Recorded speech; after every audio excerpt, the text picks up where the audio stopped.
Lauren Boebert scraped by in her election last fall with so little support from her constituents that she should feel incredibly lucky every single day she gets to walk on Capitol Hill. But instead of reading the room that her stances and policies are wildly unpopular, even amongst Republicans, here's how she chooses to move forward. I am so honored to represent you for a second term in Washington, D.C., to be your voice, to fight for you, to take a stand, to be principled. You know, there's 435 members of Congress, and each and every one of us have convinced and promised hundreds of thousands of voters that we would do just that. And this first week of this Congress showed that there's only about 10% of those in the Republican Party. I sat on the House floor during the speaker's race, and after several ballots, and talking with many of my colleagues who I admire, I look to for advice, I fellowship with, many of them were coming up and saying, you know what, we're tired of this, you guys are right. You 20 are on the right side of this. On the next ballot, I'm coming with you. And then the next ballot would be called, and they weren't with us.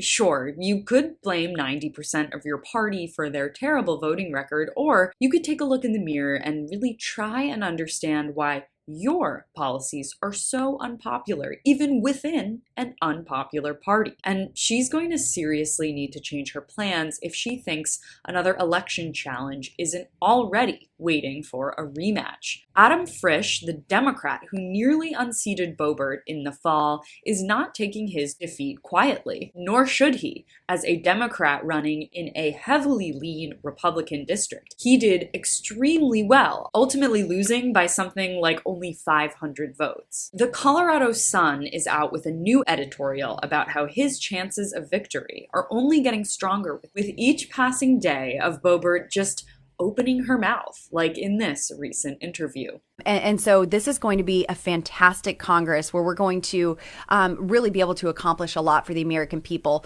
Certainly, we're going to put pressure on the Senate to pass legislation and hopefully get that signed into law. But just the investigations and hearings alone are going to reveal so much truth that's been hidden from the American people. So Frisch definitely plans to run again, and his near win last year highlighted Boebert's extreme vulnerabilities, both the Congresswoman's and national Republicans.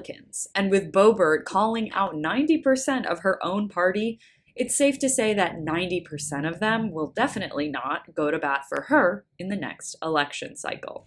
If you want to see more of my coverage on The Breakdown, stay right here. You can watch my latest video on a police department sued for $8 million for harassing a Black family. And you can watch that by clicking on the link in the description below. Thanks so much for watching. You can follow me on all platforms at Caro Johnson 917.